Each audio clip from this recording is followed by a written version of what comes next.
warahmatullahi wabarakatuh. Waalaikumsalam. Yang saya hormati Bapak Kasat Kota Pariaman, kemudian Pak Ajari Pariaman dari kantor camat, mewakili Pak Kasih. Seterusnya kepada Ibu Bapak Lurah Kepala Desa Kota Pariaman. Kembali kita bersyukur Allah SWT, Tuhan Yang Maha Kuasa. Alhamdulillah di siang hari ini kita masih diberi kesehatan dan kesempatan sehingga dapat hadir di ruang ini dalam rangka membicarakan, membahas terkait dengan pertanahan, ya, dengan sekaligus dengan pembicaraan.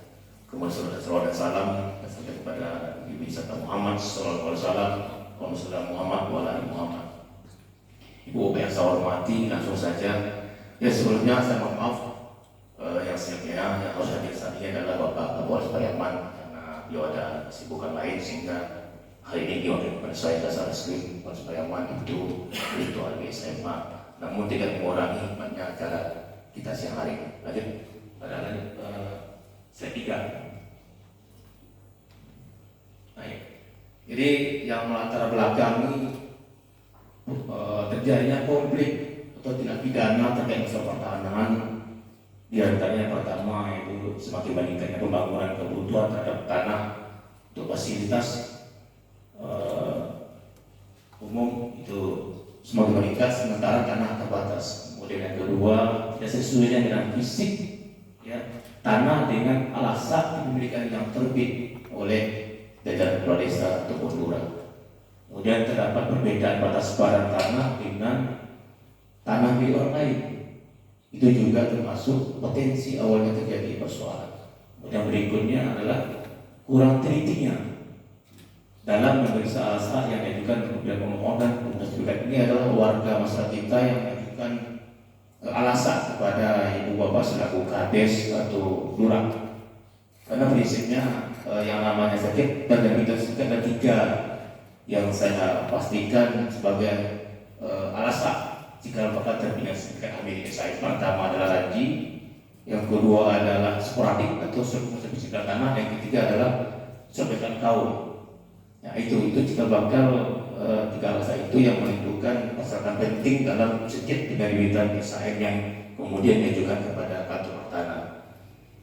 Kemudian perbaikan wilayah tidak diikuti oleh perbaikan dalam sertifikat hak milik tanah kaum yang belum pernah disertifikatkan. Ini sistem kepercayaan orang tua dulu dalam menyerahkan tanahnya kepada orang lain. Lanjut. Ya. Dalam perkara pertanahan atau konflik ada sepanjangnya 3 persoalan yang berpotensi diancam dengan pidana. Pertama adalah pemalsuan, ya, pemalsuan 263 ayat 1 maupun ayat 2 itu ancaman pidana Ibu Bapak 6 tahun. Ini adalah perbuatan yang unsur sengaja melakukan pemalsuan terhadap apakah itu keadaan surat tersebut maupun teratangannya terhadap 3 alasan tadi. Ada beberapa pengalaman kami, khususnya saya selama di Pariaman 7 tahun, ada kami pernah beberapa kali mengajukan proses hukum terhadap pemalsuan ini. Semuanya divonis bersalah oleh hakim. Ya, semuanya vonis bersalah karena terbukti meyakinkan, ya, melakukan pemalsuan apakah itu objeknya yang tidak sesuai dengan fakta real maupun yang akan dipalsukan, sehingga terbit sertifikat atas nama orang lain dan tidak terbit, maka kerugian bagi pihak yang memang sejatinya memilih hak atas tanah tersebut. Ya. Kemudian yang kedua adalah perampasan 385 ancamannya 4 tahun juga dalam KUHP. Ini artinya perbuatan ini jelas si A umpama yang punya sertifikat kemudian dijual oleh si B kepada si C. Nah, ini adalah perbuatan tidak bergerak. Kalau tidak bergerak ini juga bisa diancam pidana, Bapak.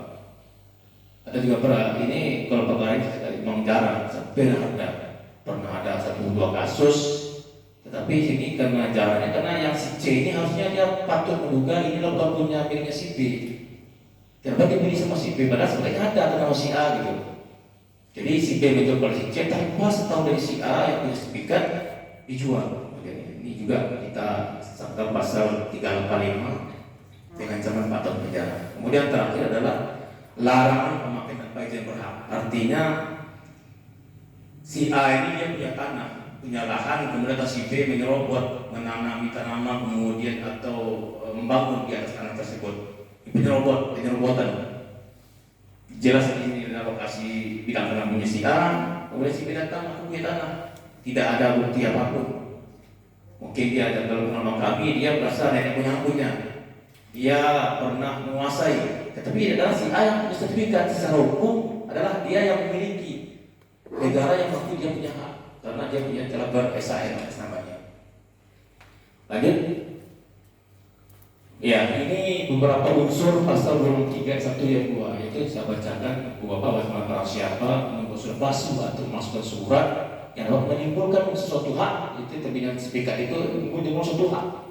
Nah, pasti adalah perkataan bersangkutan atau yang diperuntukkan sebagai bukti daripada sesuatu hal dengan maksud untuk memakai atau menyuruh lain memakai surat tersebut seolah isinya benar, tidak palsu. Diancam dengan pidana 6 tahun. Kemudian yang 2, meskipun ayat 1 yang memasukkan si A kemudian meninggal yang menggunakan si B, nah ini persoalannya, menggunakan si B ini dia tahu bahwa dia adalah palsu.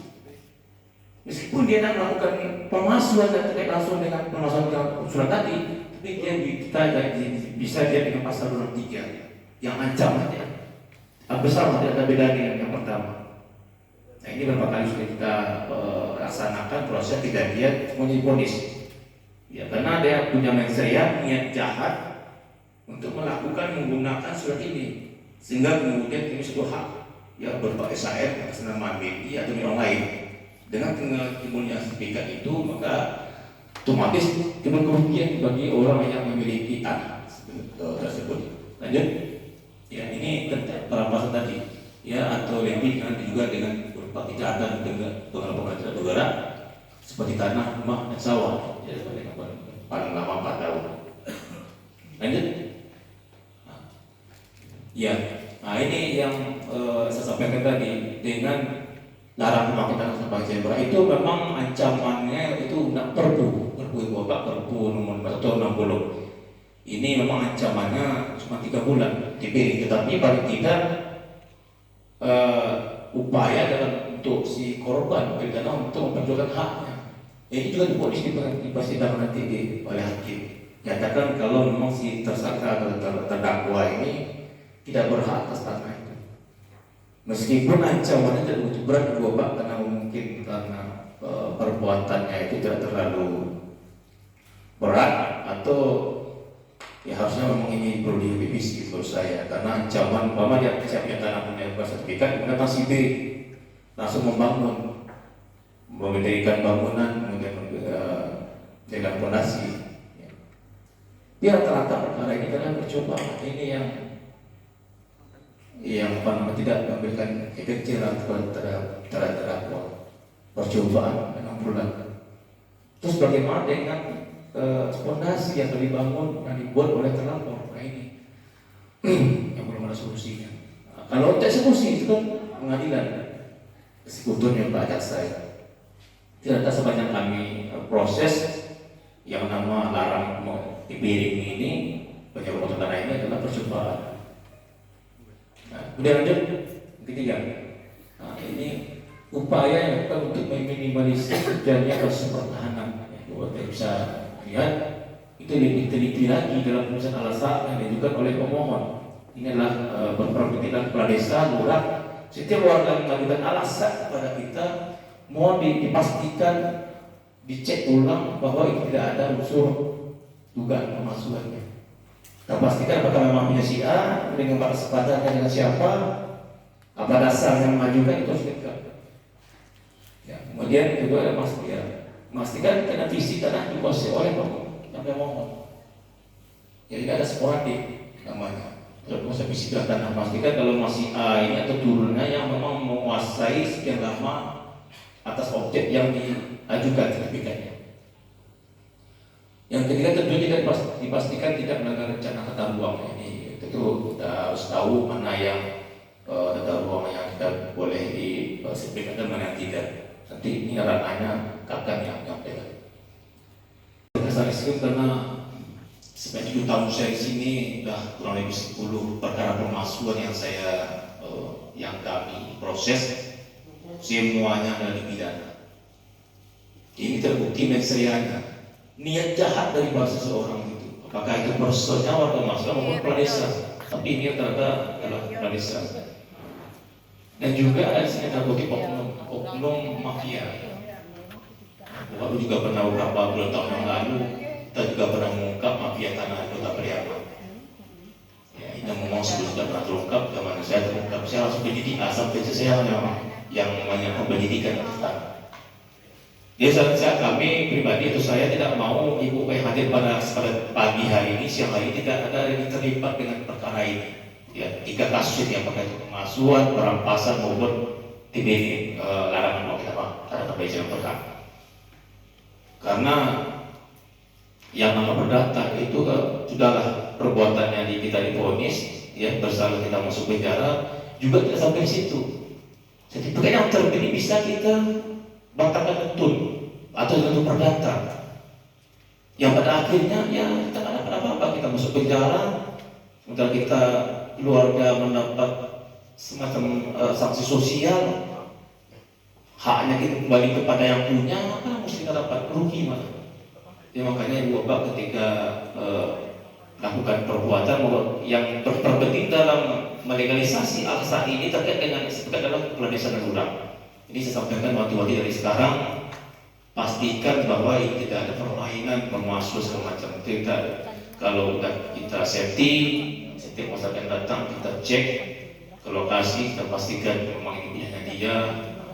Kita jangan coba main di sini menerima ataupun dari mereka. Karena sampaikan ancam pidana kita tahu, ya pidananya. Bahkan kita yang ya rugi, tidak ada apa-apa yang ya ruginya jangan 49, tidak ada untungnya. Kalau itu persisaan, kembali kepada sesuai agama bahwa yang perbuatan jahat suatu saat pasti ada balasan, atau tidak ada yang kejahatan tidak ada yang pasti akan bebas. Contoh pemain narkoba, sekali bukan sampai puluhan kali dia berhasil, dan setelah hari tertentu dia dapat menyesal semuanya, nggak ada gunanya. Nah, itu ingat namanya kejahatan pasti terungkap. Jadi mudah-mudahan minimal ibu bapak yang ini bisa sampai kepada stafnya maupun di desa atau yang lain agar berhati-hati, ya berhati-hati dalam setiap penerbitan, dalam menerima setiap pengajuan alasan oleh warganya menunjuk ini digunakan untuk penerbitan esai. Saat ini kita dapat setelah saya bicara ini tidak ada lagi warga Kota Pariaman ini yang terlibat dugaan pemalsuan terkait alasan ini. Itu saja Ibu Bapak, kalau ada yang pertanyaan kita tampung persoalan kita pecah nanti. Saya minta maaf. Wassalamualaikum warahmatullahi wabarakatuh.